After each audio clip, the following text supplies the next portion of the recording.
मेरा सुख चैन और जीवन मेरा छीन लिया, यही एक धन था वो भी मुझसे उड़ा दिया।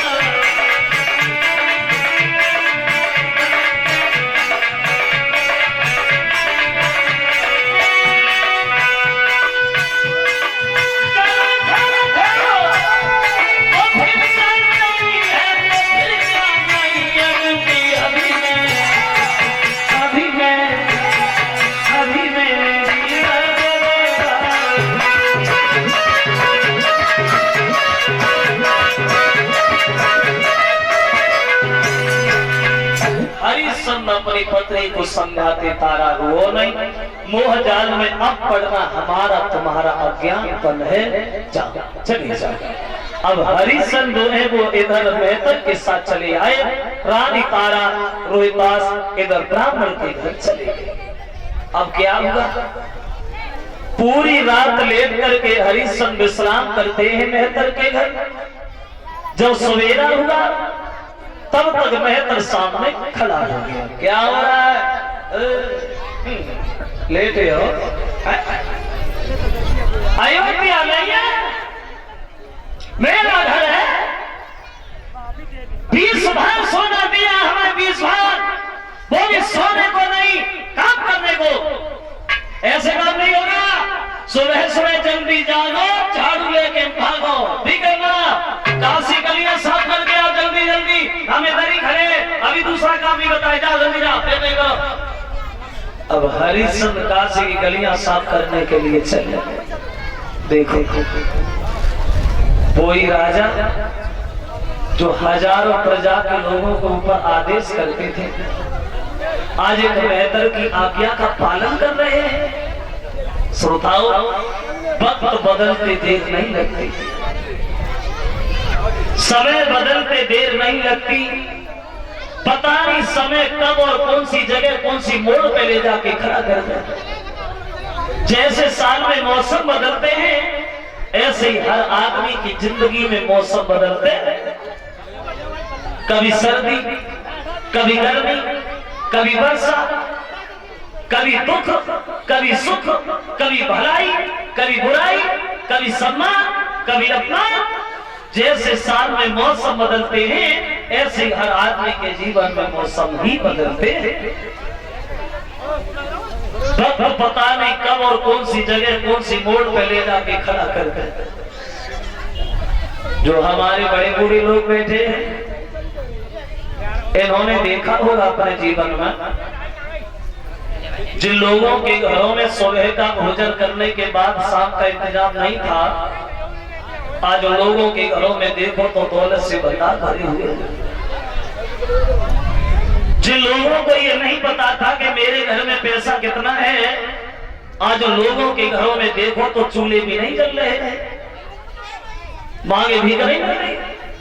जिन लोगों को अपने शरीर की ताकत के ऊपर घमंड था, कभी किसी को घास नहीं डाली, ऐसी ऐसी बीमारी लगी है जो 4 पाई से उठ के खड़े भी नहीं हो पाते। वक्त बदलती देर नहीं लगती।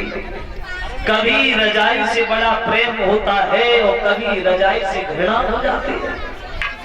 कभी रजाई में 3-3 आदमी घुस जाते, चौथे की गुंजाइश बनी रहती है, और कभी रजाई को दूर फेंकते हैं। वक्त ही तो है, समय ही तो है, समय एक जैसा नहीं रहता। एक विद्वान ये कहता है कि सदा दिन एक से किसी जन्म चलते देखे, इंसान करते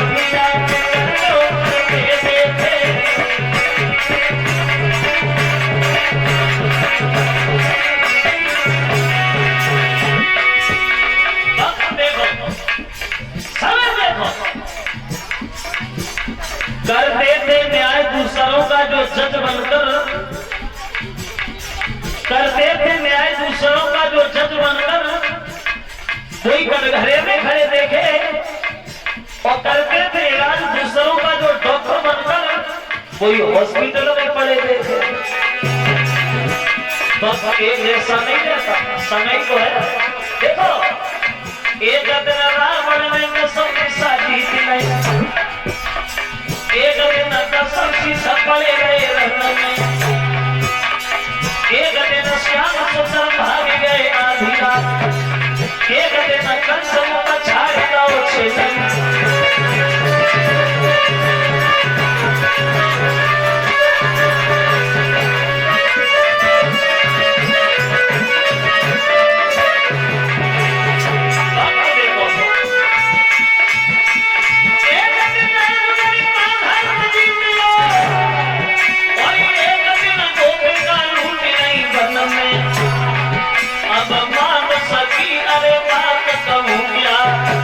सूरज के तीन बना होते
समय को बदलते देर नहीं लगती। हरिश्चंद्र और भज की नदी आनो जाइयो, और पानी भर के जल भी गइयो, मत जाना तेरा लगाइयो।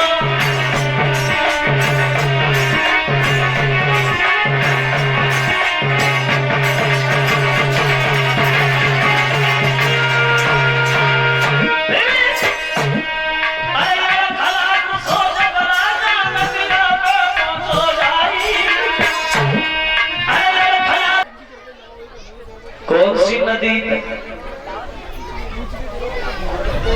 कुछ लोग ये कहा करते हैं कि हरिश्चंद्र ने गंगा नदी से जल भरा, लेकिन नहीं। एक विद्वान ये बता रहा है कि हरिश्चंद्र ने गंगा नदी से नहीं, एक बारुणी नाम की नदी थी, उस नदी को कवियों ने गंगा की उपमा दे दी थी, उस नदी से इन्होंने जल भरा। और जल तो भर लिया, लेकिन शरीर में इतनी शक्ति नहीं थी जो उस घड़ा को उठा के सर पे भी रख लेते। बैठ गए और सोचने लगे बारी पर बात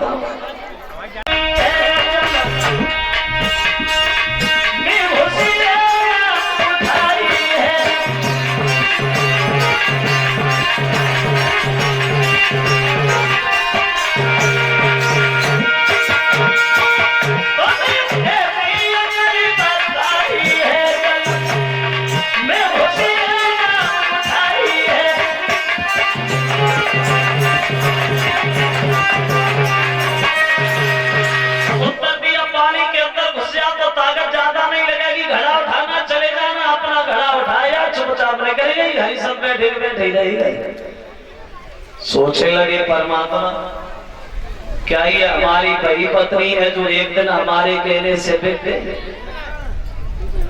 फिर सोचा तब शायद इसका मतलब था कोई मतलब उठा नहीं, इसलिए घड़ा भी नहीं उठवाया। और ये बात भी सही है, सोता जगत में मतलब को बिना मतलब का कोई नहीं है। पुत्र कमाई करके धन लावे तो माता करती प्यार, और पिता कहे ये पूत सपूता अकलमंद होशियार जगत में मतलब को व्यवहार। नारी सुंदर वस्त्र आभूषण मांगे बारंबार, स्त्री पूरी जिंदगी में कुछ नहीं मांगती। नारी सुंदर वस्त्र आभूषण मांगे बारंबार, और जो भाई लायक न देवो तो मुखड़ा ले तो बिगाड़ जगत में मतलब को व्यवहार। बिना मतलब का कोई नहीं है। एक विद्वान ये बता रहा है कि सब अपने चक्कर में, कोई किसी के चक्कर में नहीं। बाबा के चक्कर में, बाबा के चक्कर में कोई बीमारी के, कोई अधिकारी के, कोई रखवारी के, कोई घरवारी के, कोई मतलब सारी के चक्कर में है। सब चक्कर में, बिना चक्कर का कोई। आप लोग आते हो कथा सुनने के लिए, बड़ा शांति का दान देते, हमारे बच्चों को सुनते हो, कथा तो सुनते हो, होगा ना तो चक्कर हम भी एटा से भागे आते, कथा कहते फिर चले जाते, फिर आ जाते, तुम तुम्हारे चक्कर में थोड़ी है, भाई चक्कर में है। सब चक्कर में, बिना चक्कर का कोई। अगर कोई गांव के ज्यादा चक्कर काट रहा हुआ समझ ले तो काम ना काम चक्कर में है। एक गीत गाया था हमारे मामा जी ने, और उन्होंने ये कहा था, किसी भी घर में घुस के देखा, हर नर नारी फंसे ही चक्कर में, वो समय का दूजे के चक्कर में दुनियादारी है चक्कर में।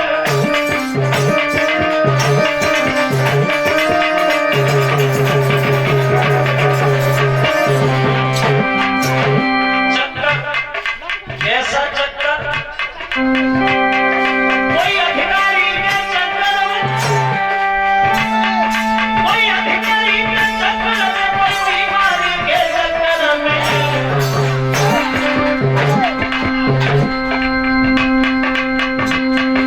पत्नी पति की सेवा करती प्रभु में।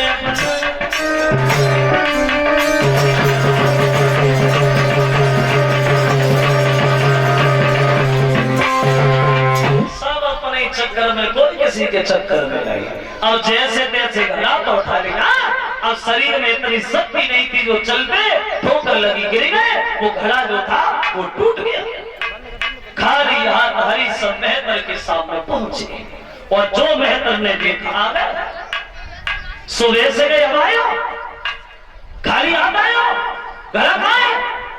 कहने लगे महाराज वो घड़ा मुझसे टूट गया।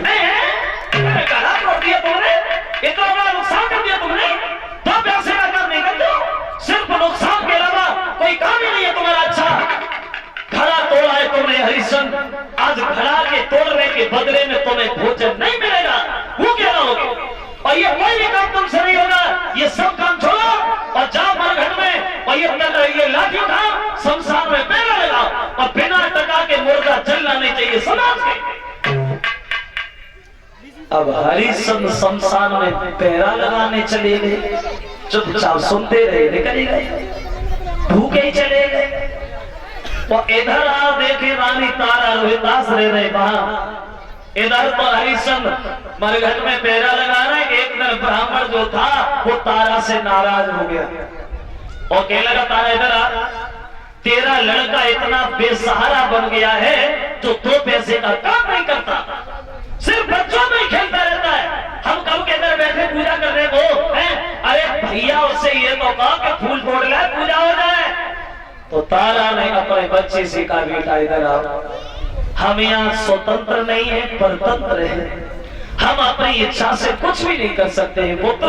गुरुजी नाराज हो रहे, आप चले जाओ और बाग से फूल तोड़ ला। अब देखिए विधि का विधान, परमेश्वर की माया कि मात की बातन में ले गलियां हाथन में कुमारी चलो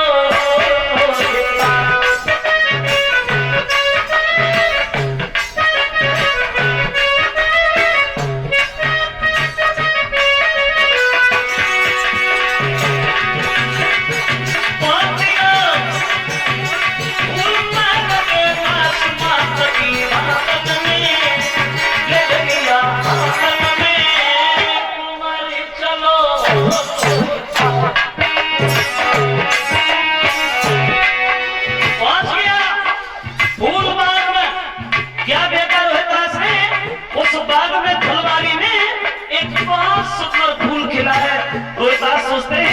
इसे ही तोड़ लेते हैं। गुरुजी आज खुश हो जाएंगे। देखो फूल एक खिला हुआ बाक्स पर फूल खिले, विश्वामित्र ने देखा, बोले आ गए हम आ गए, सर पकड़ गए, फुलवारी में छुप गए।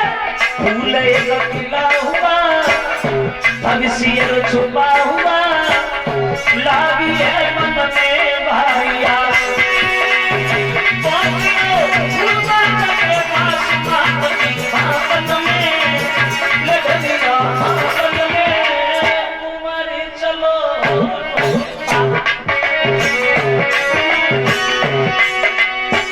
सोचते इसे तोड़ते, विश्वामित्र बैठे तैयार किए हुए आप अब गाइए।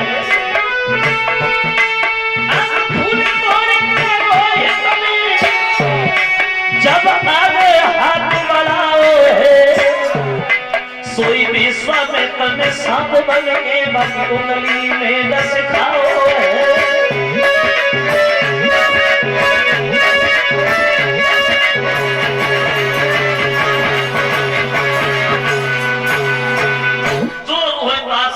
आगे किया, विश्वामित्र ने रोहितास को सर्प बन करके उंगली में डस लिया।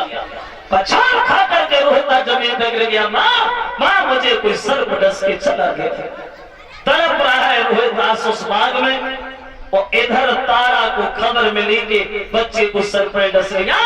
भोजन बना रही थी, भोजन छोड़ा, सोचने लगी मेरा लड़का ही गया था, कहीं मेरे बच्चे को तो नहीं काट लिया। एकदम से भागी, और जो तारा भागी ब्राह्मण साहब ने खराब हो गया। ए तारा, भोजन अधूरा छोड़ दिया, कहाँ जा रही है? कहने लगी महाराज मेरे बच्चे को किसी सर्प ने डस लिया, मैं अपने बच्चे के पास जा रही। ब्राह्मण बोला डसी तो लिया, मन थोड़ी गया है, मेरा भोजन बना उसके बाद जाओगी। भोजन बनाने लगी, भोजन बनाया, दोनों हाथ जोड़े, जाऊं अब मैं चली जाऊं महाराज। नहीं बिल्कुल नहीं, भगवान का भोग भी तुझे लगाना है, उसके बाद जाओगी। भोग लगाने लगी। तुलसीदास कहते हैं पराधीन सपने सुख नाही, और करे विचार देखो मन माही। भोग लगाया, फिर दोनों हाथ जोड़े, अब मैं जाऊं महाराज, मेरा बच्चा अकेला होगा, मेरे बच्चे को सब काट गया श्रीमन, पता नहीं क्या करना होगा, मुझे जाने दीजिए। कहने लगा जा मर गया हूं तो यहाँ उठा के मलाना, कहीं फिर गया ना। हजारों बातें करता रहा, तारा दौड़ी, क्या देखा रोहितास जमीन पे पड़ा है। एकदम से रोहितास को गोदी उठा लिया। लाला क्या हुआ रोहितास, बोलो ना। रोहितास कहने लगे मैया मुझे कोई सर्प डस के चला गया, अब मेरी जिंदगी ज्यादा देर की नहीं है माँ, लेकिन तू रोना नहीं मैया, अगर तू रोएगी तो मैं भी रोने लगूंगा। तो तारा कहने लगी बेटा रोहितास अब मैं रो नहीं तो करूं क्या, तेरे अलावा मेरा है कौन पुत्र रोहितास। और बोली वो तारा बेटा जा दुखिया मैया तुम किन पे छोड़ी जाने, पत्थर के पल्ला मन करके रहिया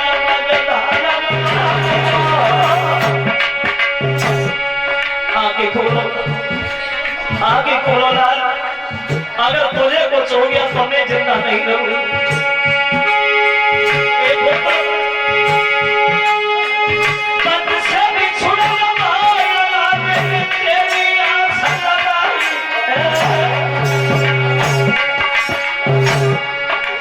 अगर तुम ही वो छोड़ चलो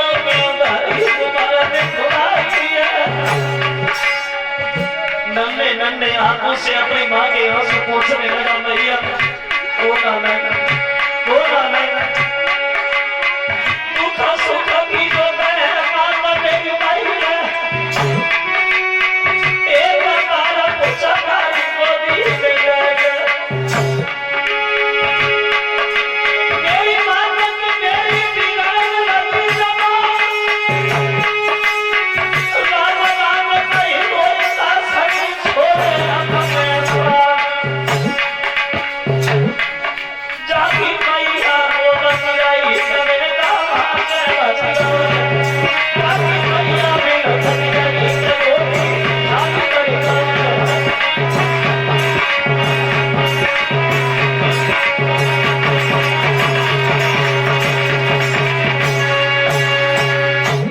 खत्म हो गया रोहितास।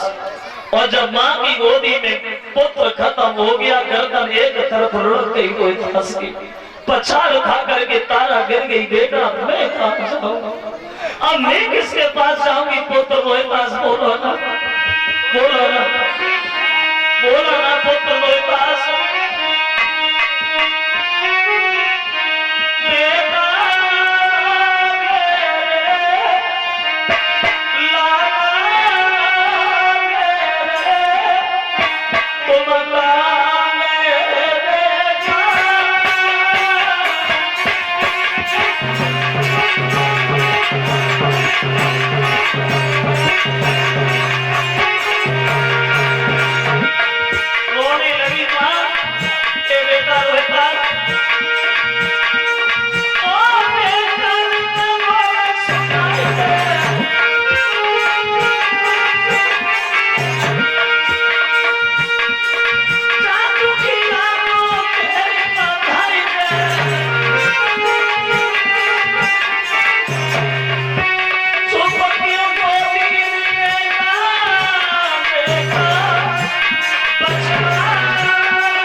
मरघट में तैयारियों के लिए पछता रही है, अपने बच्चे की याद करके बिलख रही है। मालिन आके समझाने लगी है बाप की बहन, अब रोने के अलावा तेरी जिंदगी में बचा ही क्या? पूरी जिंदगी पड़ी आदि सारी थारी मात में लला को कफन बनाओ और लेके उमर की लाश अगारी को जन कदम बढ़ाओ। क्या गुजरती होगी उस मां के दिल पर, जिसका एक इकलौता लड़का वो भी आज गोदी में मरा पड़ा है। पहुंच गई शमशान घाट में बेटा होलिकाई, अपने पुत्र के ताजे मैया कहिए चिता बनाई। कऊ आज की चिता बनावे कऊ छाती सवेदी लगाई और हरिश्चंद्र महाराज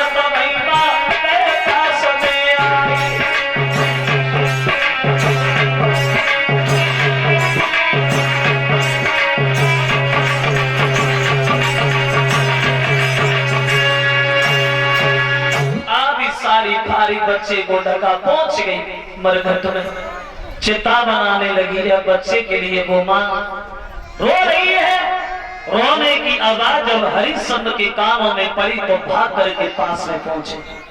कौन रो रहा है?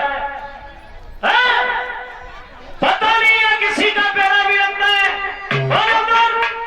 जो तारा को देखा, तारा तुम यहाँ क्या करने आए? हरिश्चंद्र ने बच्चे की लाश देखी तो पछाड़ खा के गिर गए। तारा ये कैसे हुआ?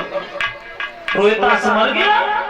कहने लगी है महाराज मेरे बच्चे को कोई सर्प डस के चला गया, मेरे बच्चे को सर्प ने काट लिया। तो हरिश्चंद्र कहने लगे तारा जो होना था वो तो हो ही गया, तुम्हारे पास टका है? तारा ने जब ये सुना टका है, कहने लगी महाराज कैसी बातें कर रहे हैं, इतना भी तो पैसा नहीं था जो बच्चे की लाश रखती और कफन लेती, आप टका की बात करते हो? कुछ भी तो नहीं है श्रीमन। हरिश्चंद्र कहने लगे तो एक काम करो तारा, मेरे महाराज का हुक्म है यहाँ बिना टका के मुर्दा नहीं जलेगा, इस बच्चे को उठा और कहीं दूसरी जगह ले जा।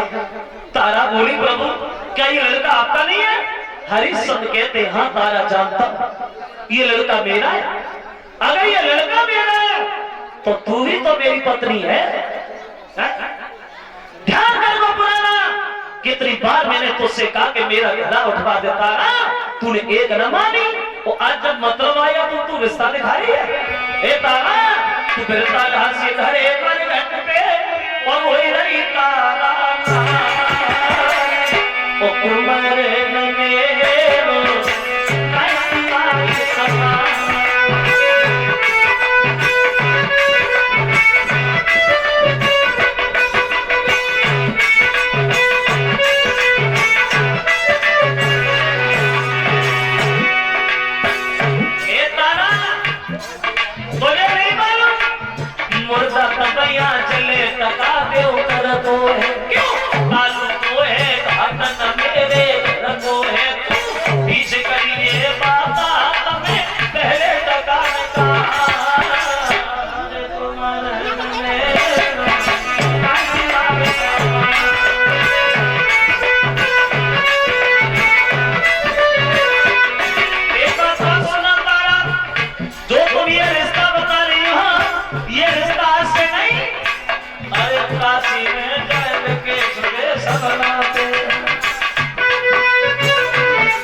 पत करे हमर हृदय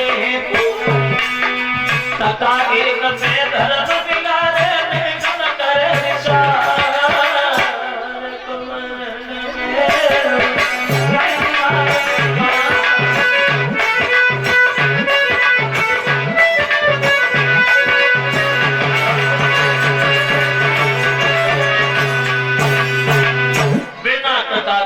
नहीं चलेगा तारा। समझ गई अभी ये मानने वाले नहीं है प्रभु, तो कहने लगी एक काम करो, अभी तो बच्चे की लाश जग तो जाने दो, बाद में टका का भी इंतजाम कर दूंगी। देखिए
विश्वामित्र ने पकड़ लिया और कहने लगे कि निर्दोष सबला के ऊपर हाथ उठाते ही बहादुरों को शोभा नहीं देता, जो देखा पहचान लिया। तुमने मेरा राज्य छीन के बर्बाद कर दिया, यहाँ घूम रहे हो। कहने लगे कुछ नहीं हुआ महाराज, कुछ नहीं हुआ। वशिष्ठ ने हरिश्चंद्र को छाती से लगा लिया, धन्य है मेरे पुत्र, मुझे पता था तुम मर जाओगे लेकिन धर्म को पीठ नहीं दिखाओगे। अब पत्र और पत्री दोनों चुपचाप खड़े, तो समझ में नहीं आ रहा। तो हरिश्चंद्र से विश्वामित्र बोले महाराज क्षमा करना, एक दिन तुम्हारे गुरुजी से हमारी बहस हो गई, इसलिए हमने आपकी जांच की। हरिश्चंद्र बोले जांच? वो इतनी कठिन जांच? महाराज तुमने मेरी जांच की वो तो बढ़िया है, लेकिन ऐसी जांच करने के लिए कभी कलयुग में बन जाना, बिना अपमान हुए नहीं बचोगे, झोली फाड़ दी जाएगी। बोले कलयुग में तुम्हारे जैसे भक्त ही नहीं होगे जिनकी कोई जांच की जाए। तो पत्नी कहती है कि जांच में मेरा लड़का भी मर गया। बोले नहीं, आवाज लगाई, रोहिताज जो था उस सब के बीच पहुंच गया। तीनों प्राणियों को वो एक कहानी सपने की भांति याद बनी रही। अयोध्या में आए, रोहिताज को राजा बनाते हैं और पत्र और पत्नी विमान पे बैठ करके सीधे स्वर्ग धाम के लिए प्रस्थान करते हैं। बोलिए भगवान भगवान की। इस तरह से मुसीबत उठाई, अंत में भगवान की गोदी में बैठने के लिए स्थान प्राप्त हुआ। ये तो थी सूर्य वंश की कथाएं। अब सूर्य वंश की कथा में थोड़ा ध्यान देते हैं और अब देखते हैं थोड़ी देर चंद्र वंश में कन्हैया के जन्म के बारे में। बहुत सुंदर कथा, कन्हैया का अवतार कैसे हुआ।